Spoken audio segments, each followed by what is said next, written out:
प्यारे दोस्तों नमस्कार। और आज 26 दिसंबर का दिन है और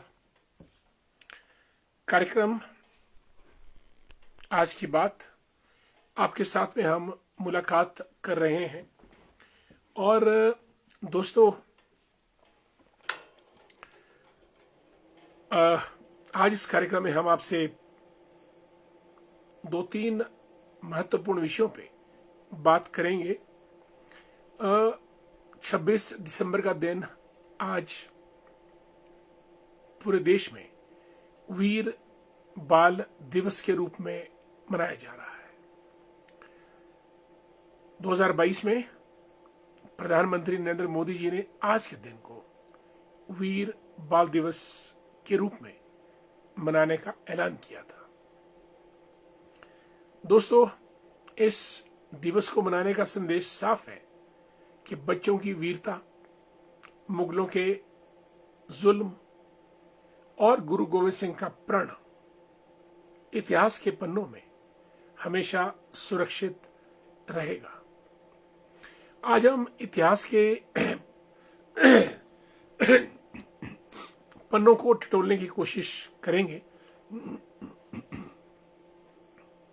मुगलों का दौर रहा दोस्तों 300 वर्षों का, और मुगलों ने देश पर आक्रमण किया। और ये 1704 और 5 की बात है, जब सिखों के 10वें गुरु गोविंद सिंह और उनके बच्चे फतेह सिंह जोरावर सिंह मुगलों के अत्याचार से परेशान होकर उनको धर्म परिवर्तन के लिए दबाव डालने लगे। लेकिन 7 साल के फतेह सिंह और 9 वर्ष के जोरावर सिंह दोनों को जिंदा दीवार में चुन लिया गया था। दोस्तों, दोनों बच्चों ने 7 साल का बच्चा और 9 साल का बच्चा होता ही क्या है, उन्होंने अपनी परवाह किए बगैर मुगलों के सामने अपने घुटने नहीं टेके और धर्म परिवर्तन को स्वीकार नहीं किया और अंततः शहादत दे दी। ये सरहिंद की बात है जो आज पंजाब में है। और गुरु गोविंद सिंह ने अपने पूरे परिवार को 21 दिसंबर से लेकर 27 दिसंबर तक पूरे का पूरा परिवार खत्म हो गया था। और इनके दोनों बच्चे फतेह सिंह 7 साल, जोरावर सिंह 9 वर्ष जिंदा दीवार में चुनकर मार दिए गए थे। और दोस्तों, माननीय प्रधानमंत्री जी ने उन दोनों छोटे नन्हे बालकों की वीरता को पुरस्कृत करने के लिए 2022 में ये ऐलान किया कि 26 दिसंबर का दिन वीर बाल दिवस के रूप में पूरे देश में मनाया जाएगा। दोस्तों, हम लोग भी आज उन दोनों नन्हे बच्चों की वीरता को नमन करते हैं और ये भी विश्वास व्यक्त करते हैं कि जो आने वाली पीढ़ियां हैं वो इनकी वीरता से, इनके बलिदान से निश्चय ही शिक्षा लेंगी और आने वाले समय के लिए भी जब जब देश पर आपत्ति आएगी, जब जब अन्याय बढ़ेगा, अधर्म बढ़ेगा, आज के नन्हे मुन्ने बालक ध्यान से सोचते हुए देश के लिए आगे बढ़ेंगे और लड़ेंगे। वीर बाल दिवस के अवसर पर हम दोनों बच्चों की बहादुरी को शत शत नमन करते हैं। दोस्तों, ये तो रही वीर बाल दिवस की बात। और मुगलों का दौर बहुत लंबा रहा। सिवाय अकबर को छोड़कर बाकी सभी आक्रांताएं उन्होंने जुल्म किए, जैसे बाबर, हुमायूं, अकबर, जहांगीर, शाहजहां, औरंगजेब, बहादुर शाह जफर, ये सब लोग मुगल आक्रांता थे। जुल्म भी सहे देश ने, और अंत में मुगलों का अंत भी हुआ। साथियों, कुछ बात है कि हस्ती मिटती नहीं हमारी, कुछ बात है कि हस्ती मिटती नहीं हमारी, सदियों राह दुश्मन दौरे जमा हमारा। मिस्र, रोमा, यूनान सब मिट गए जहां से, कुछ बात है कि हस्ती मिटती नहीं हमारी, सदियों राह दुश्मन दौरे जमा हमारा। भारत कल भी खड़ा था, आज भी खड़ा है, और कल भी खड़ा रहेगा। साथियों, शिमला में आजकल 3 दिन से डॉक्टर्स और मरीज को लेकर जबरदस्त संग्राम छिड़ा हुआ है।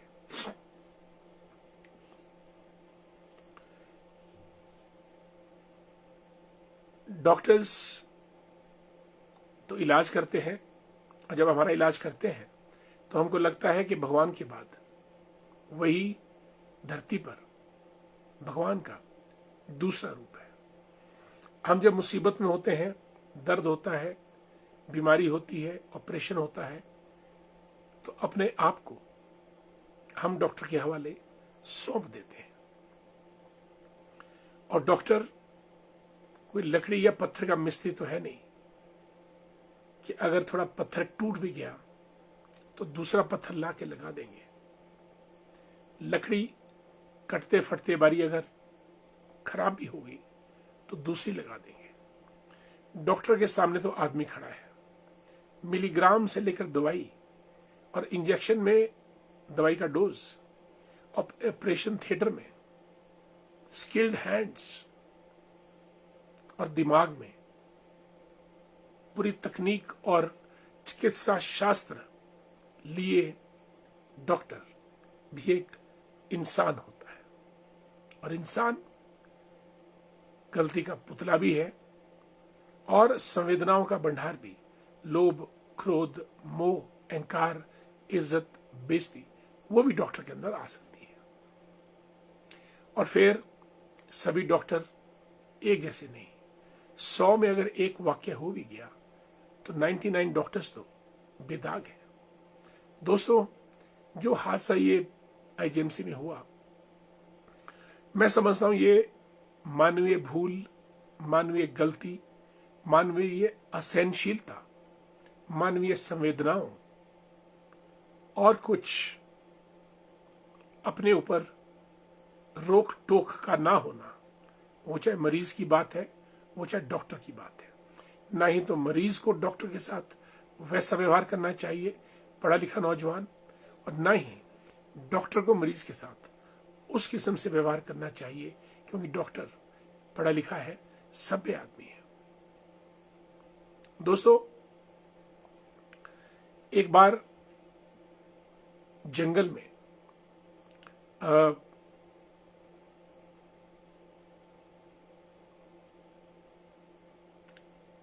हिरन और गधे के बीच दौड़ को लेकर बहस छिड़ गई। हिरन कहता मैं तेज दौड़ता हूं, गधा कहता मैं तेज दौड़ता हूं, और दोनों में हाथापाई हो गई। कुछ थप्पड़ हिरन को लगे, कुछ थप्पड़ गधे को लगे, लेकिन मामला सुलझा नहीं। और फिर दोनों जंगल के राजा शेर के पास पहुंचे कि भाई, हमारा ये झगड़ा है कि हम दोनों में से तेज कौन दौड़ता है। गधा कहता मैं दौड़ता हूं, हिरन कहता है कि मैं दौड़ता हूं, दोनों में लड़ाई होगी, मारपीट हुई, थप्पड़ पड़े। अब हम आपके दरबार में आए हैं। जंगल के राजा ने बात को ध्यानपूर्वक सुना और आदेश दिया कि हिरन को 5 थप्पड़ और लगाए जाए। हिरन बड़ा परेशान हुआ, गलती पे तो गधा था, पर थप्पड़ फिर हिरन को पड़ रहे हैं। हिरण ने पूछा शेर से, जो राजा थे जंगल के, कि भाई गलती गधे की है, वो मेरे से उलझ रहा है, पर फिर भी 5 थप्पड़ मुझे लग रहे हैं, ऐसा क्यों? शेर ने कहा, आपको 5 थप्पड़ इसलिए लग रहे हैं क्योंकि आप गधे के साथ उलझे हैं। आपको उलझना ही नहीं चाहिए था, इसलिए गलती आपकी यह है कि आप गधे के साथ उलझे, इसलिए 5 थप्पड़ आपको खाने पड़ेंगे। मेरे कहने का मतलब यह है कि शिक्षा हमको ये दिखाती है कि हमको कहां उलझना है, कहां नहीं उलझना है। अगर छोटी मोटी बात मरीज की तरफ से हो ही गई थी तो डॉक्टर को भी संयम रखना चाहिए था, और अगर संयम खो भी दिया तो उसकी भी सीमा होती है। और अगर ये सारा प्रकरण हो ही गया तो जो जंगल के राजा हैं उनको भी ये एपिसोड ढंग से सुलझाना चाहिए था। डॉक्टर्स अब हड़ताल पे हैं कल से। मैं समझता हूं कि होना यह चाहिए था कि इस विवाद को इतना आगे बढ़ाने के बजाय डॉक्टर के लिए सजा कोई और भी हो सकती थी। ये कोई बिहेवियरल मिसकंडक्ट है, कोई फाइनेंशियल इरेगुलरिटी, या किसी का मर्डर, या किसी को गंभीर नुकसान, लेकिन हाथापाई में दोनों पार्टीज बराबर थी। परिवार तक पहुंचना वो भी इंसान की मानसिक वृत्तियों को रिवेंजफुल बनाता है। लात घूंसे चाहे मरीज से लगे चाहे डॉक्टर से लगे, कहने का मतलब अगर दोनों अबोध थे तो दोनों अबोध बालकों को बिठाकर एडमिनिस्ट्रेटिव लेवल या पॉलिटिकल लेवल पे दोनों को एक टेबल पर लाकर मामले को सुलझाना चाहिए था। और अगर सरकारी कर्मचारी होने के नाते डॉक्टर का कोई मिसकंडक्ट था तो उसके लिए भी एक पनिशमेंट नहीं, कई किस्म की पनिशमेंट हो सकती हैं, जहां पर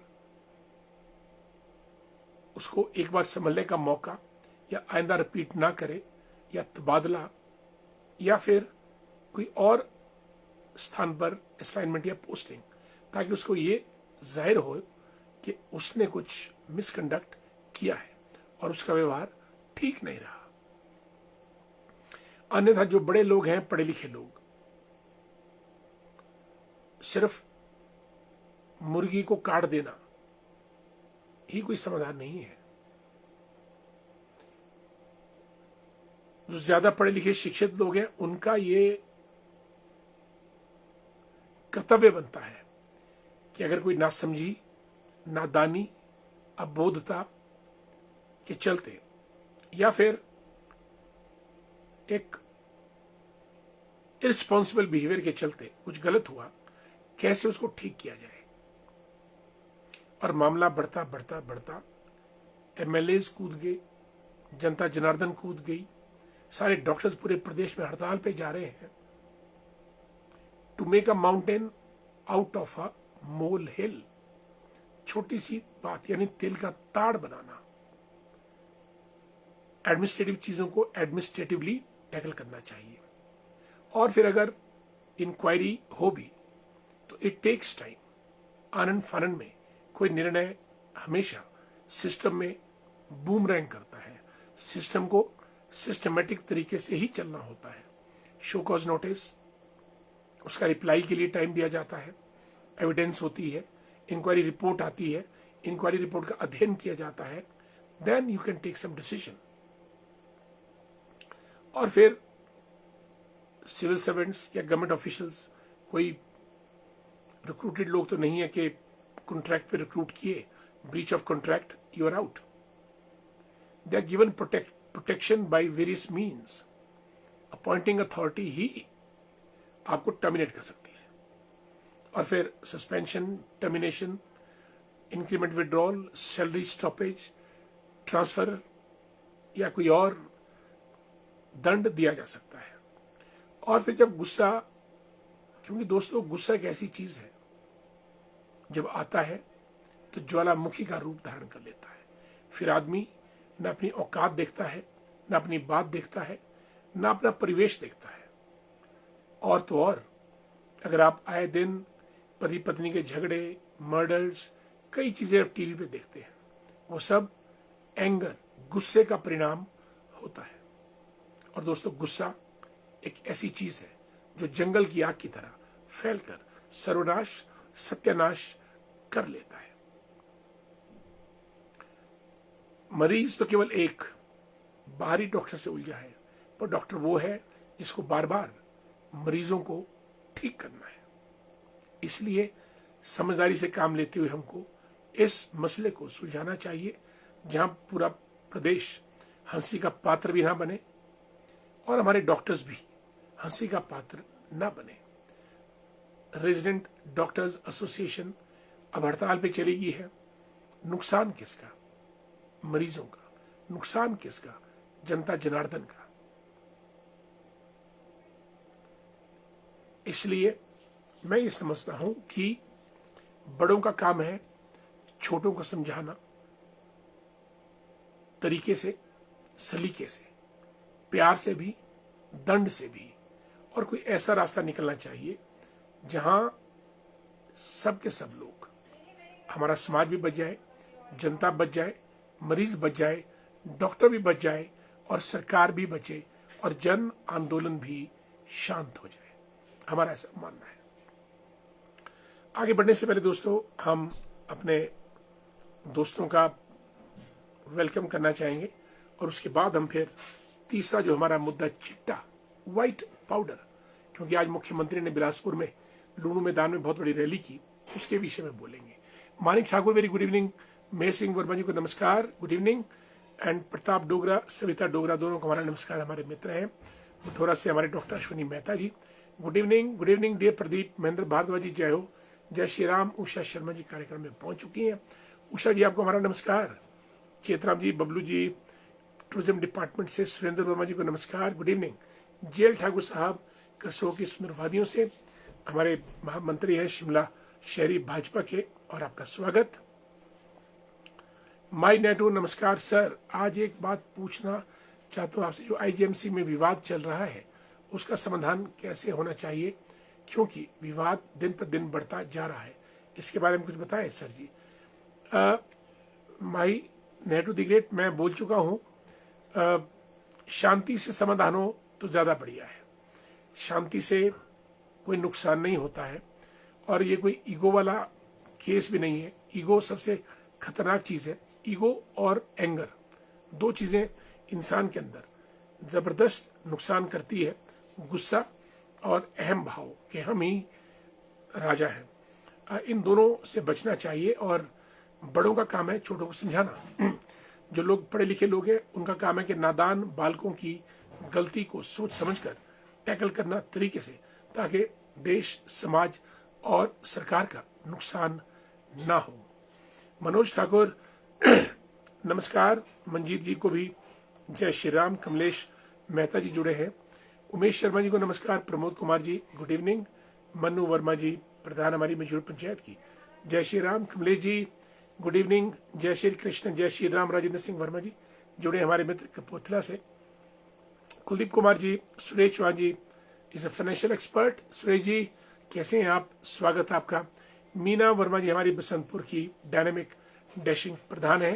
अपने कार्यकाल में उन्होंने बहुत सारे काम किए और बसंतपुर तो शिमला ग्रामीण की और सुन्नी एरिया की सबसे बड़ी पंचायत है।